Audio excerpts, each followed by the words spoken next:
আমাদের ইসলামে পুরুষের বিয়ে একবারই হয়। কেউ, কেউ মনে করেন ইসলামে পুরুষের ৪ টা বিয়ে করা জায়েজ, কেউ বা মনে করেন সুন্নত। ৪ টা বিয়ে করা সুন্নত বা জায়েজ কিছুই না। এটা একটা ভুল ধারণা। তবে ইসলামে ৪ টি বিয়ে করার অনুমতি দেওয়া হয়েছে। তবে সে বিয়ে কোনো রূপবতী রূপে মুগ্ধ হয়ে নয়। ৩ টা বিশেষ শ্রেণীর নারীকে বিয়ে করার অনুমতি দেওয়া হয়েছে ইসলামে। তার মধ্যে ১ নাম্বার হচ্ছে অসহায় নারীকে, ২ নাম্বার স্বামী পরিত্যক্ত নারীকে, ৩ নাম্বার বিধবা নারীকে। তবে আমাদের এই জেনারেশনের ছেলেরা মনে করে ইসলামে ৪ টা বিয়ে করা সবার জন্যই জায়েজ। এটা একদমই ভুল।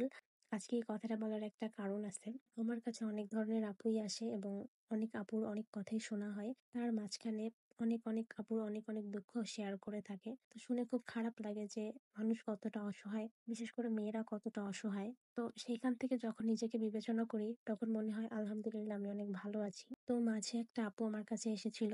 তো সেই আপুটা তার অনেক কথাই বলল। তার মাঝখানে একটা কথা এত বেশি খারাপ লাগছে শুনে। তো আসলে মেয়েরা অনেক অসহায়। যার কপালে সুখ হয় তার অনেক সুখ হয়, আর যার কপালে সুখ হয় না তার কোনো সুখই হয় না। আপুটা দেখতে খুবই সুন্দর এবং তার প্রেম করে আরো ৩ বছর আগে বিয়ে হয়েছিল। তাদের সংসারটা ভালোই চলছিল। তাদের দুজন দুজনের প্রতি যথেষ্ট পরিমাণ ভালোবাসা আছে। কোনো ধরনের কোনো সন্দেহ কোনো কিছুই ছিল না।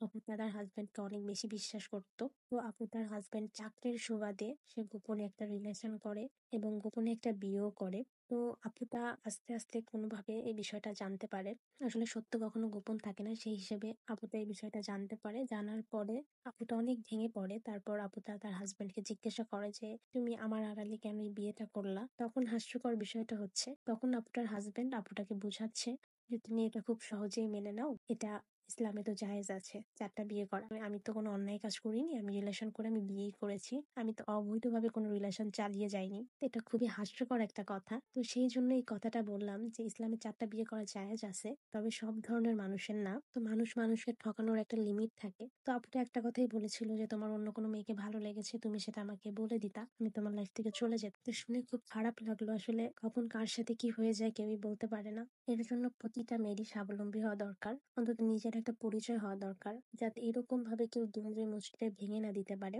সবাই মেয়েদেরকে বেঈমান বলে, আসলে মেয়েরা বেঈমানি করার থেকেও ছেলেরা বেঈমানিটা বেশি করে। আপুটা যথেষ্ট সুন্দর, যথেষ্ট রূপবতী, গুণবতী, অথচ তার কপালে কি একটা কাহিনী হয়ে গেল। তাই জীবনে নিজের একটা পরিচয় হওয়া খুবই দরকার। কিন্তু যখন এই পরিস্থিতিতে যে পড়ে সেই বোঝে যে এর কতটা কষ্ট। তো আপুটা অনেক কান্নাকাটি করতেছিল, আর আমাকে কথাগুলো যখন বললো তখন আমার নিজের কাছেও খুব খারাপ লাগলো বিষয়টা। তাই হঠাৎ এই ইসলামের এই কথাটা মনে পড়লো যে জায়েজের বিষয়টা, তাই কথাগুলো বললাম। সবাই ওই আপুটার জন্য দোয়া করবেন যাতে আপুটা এই মানসিক যে এই কষ্টটা থেকে খুব সহজে যেন বের হয়ে আসতে পারে। আল্লাহ যেন তাকে ভালো থাকার, সুস্থ থাকার তৌফিক দান করেন। সেই দোয়াটাই আমরা সবাই মিলে করি।